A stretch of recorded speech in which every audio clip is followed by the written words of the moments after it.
What's up, guys? It's Benny. We have good news and even better news to report to you about President Trump's arrival in Washington, D.C. Firstly, President Trump is finally being protected by competent individuals who actually like him and want him to survive. This is Sean Curran. He is the new head of President Trump's Secret Service. He's been the head of Trump's personal detail for the better part of 10 years. The two men know each other, they trust each other with their lives, and Sean Curran is the man who physically used his body to protect Donald Trump as bullets rained down in Butler.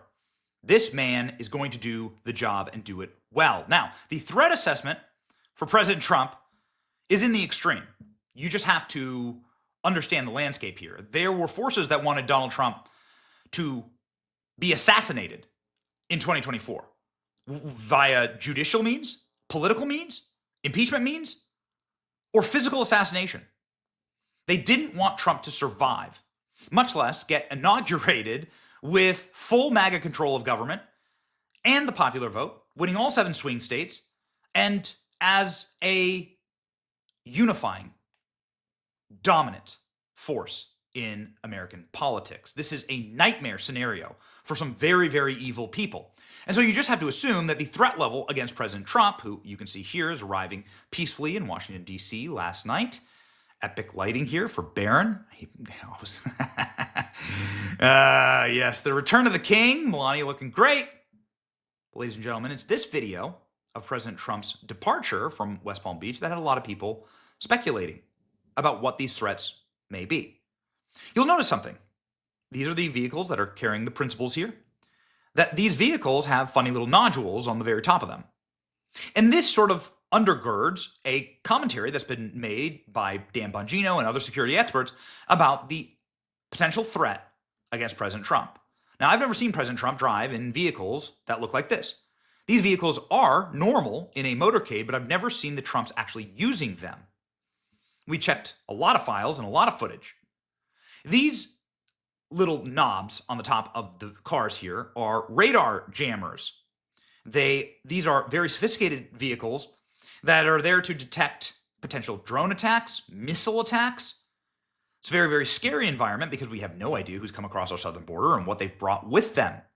You'll see here Melania Trump getting out of the bank vault-like door, exiting the vehicle, and heading very quickly to the stairs around the car. Now, what are these cars, ladies and gentlemen? And again, the Trumps arrived safely in Washington, D.C. Well, these cars, according to this article from TMZ, electronic countermeasure vehicles, codenamed Watchtower. This is typically what the agents drive in. This is very unique to carry a principal in. This vehicle is large vertical aerials and domes on its spine that actively jams communications and remote detonating devices. Some configurations, it may also work at detecting incoming projectiles and small unmanned aircraft via shortwave radar, so jamming drones, stopping suicide drones. The vehicle, along with others in the motorcade, may also provide laser warnings used by some anti-tank guided missiles, radar warnings for the convoy if a threat is detected, such as using one of the lasers for designation or ranging, or threat radar were detected, IR smoke, chaff, and targeting and jamming could be deployed, disrupting such an attack. This is a vehicle to stop a potential drone attack or an IED. Counter-improvised explosive device, IEDs, and communications, selective, and barrage jamming technology have come a long way in almost a decade and a half counterinsurgency warfare in Iraq and Afghanistan. During the height of both wars, remotely detonated IEDs were lead of casualties among deploying forces. Systems such as the Crew Duke have lightly saved hundreds, if not thousands, of lives overseas.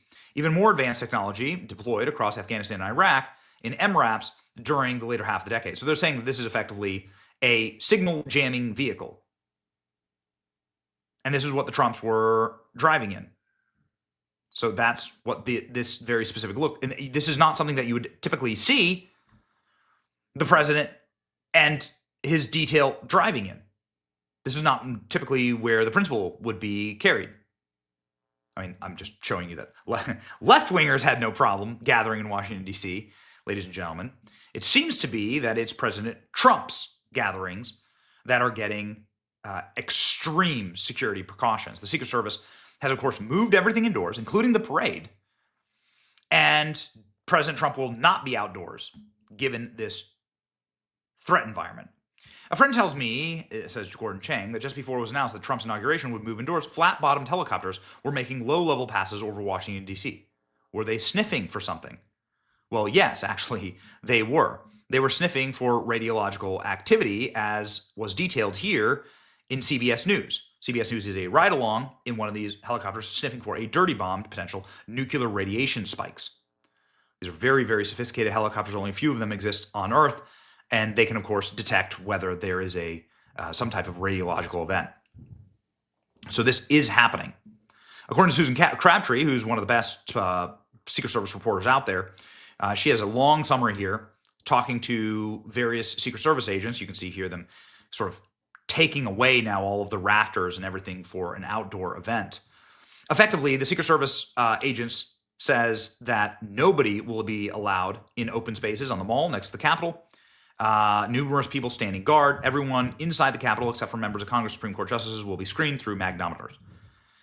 And that they are really concerned about bad actors, whether it be drones and drone attacks, which they are utterly incapable of defending against, given the fact that you saw so many drones flying over New Jersey and the federal government didn't know how to capture them, didn't know how to stop them, didn't even tell us what they were. They know what they are. Gunmen, people with actual precision rifles that were trained. I mean, it's just a dangerous, dangerous environment right now. Would they have put up bulletproof glass all around President Trump? And then, of course, how do you protect President Trump driving slowly through Washington, D.C. outdoors?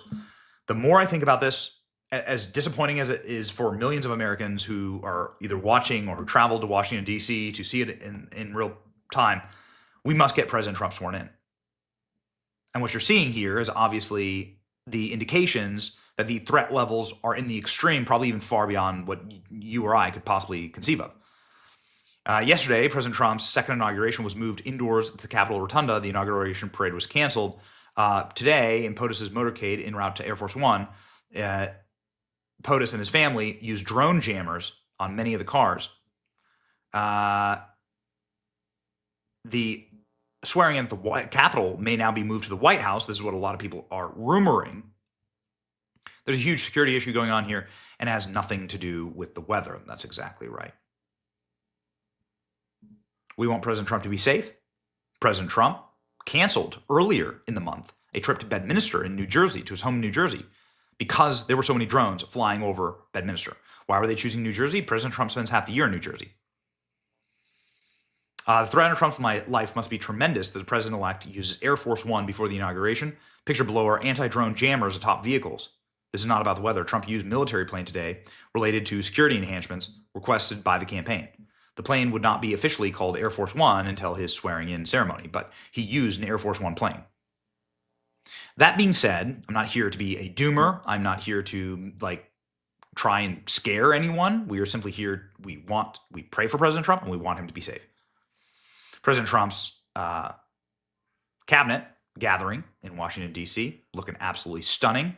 President Trump last night having a great time. It's Jeff Bezos, right? They're at Bedminster. Okay, they're in New Jersey. President Trump in great spirits in spite of everything. Donald Trump dancing there. And again, he finally has competent people around him, and President Trump arrived at the Blair House. This is across the street from the White House. This is the official house that the president stays in as he is waiting for his inauguration. This is tradition. Donald Trump was welcomed to Washington, D.C. by Elvis, of all people. Everyone's still having a great time. And the golden age is upon us. This is Donald Trump and Melania looking out at these beautiful golden fireworks last night. It's like a picture of Camelot, really, truly. God bless America. That's exactly right. This is the new Secret Service perimeter. The Secret Service expanded their protection perimeter to effectively encompass all of Washington, D.C., all of traditional, colonial, and historic Washington, D.C., all the way up to the convention center up here. If you're familiar with Washington, D.C., this is a monster footprint. Just massive. Absolutely massive footprint. So pedestrians will effectively not be allowed inside of this red zone. And then inside of the yellow zone, vehicle screening perimeter. So, man, they are locking down DC. I've never seen anything like it. I've never seen DC locked down like that. So there you go, ladies and gentlemen. Air Force One being used yesterday. Effectively, you can't call it Air Force One. But it was, it was the same plane. It was the plane that you're used to seeing, as Air Force One, with the same security measures. So Donald Trump taking what is a military plane to Washington, D.C., inside of a vehicle with the radar jammers and everything. But, of course, President Trump arriving safely. Everything is good. Everybody is going to have a great time at the rally. And while it may be, again, disappointing for many, this I also thought was interesting. There was no lights. Typically, you would light these things. There was no lighting, right? Isn't that a little odd? We just want President Trump safe. We don't care. Swear him in at a Waffle House, as far as I'm concerned. Swear him in at a McDonald's. Have him put on the apron. Swear him in at the McDonald's fries. Do it then. I don't care. Just make this man president. Get him to his hand on the Bible, ladies and gentlemen. That's what matters. Pray for President Trump and his safety right now. It's your boy Benny. Like, share, and subscribe. We'll be watching. See ya.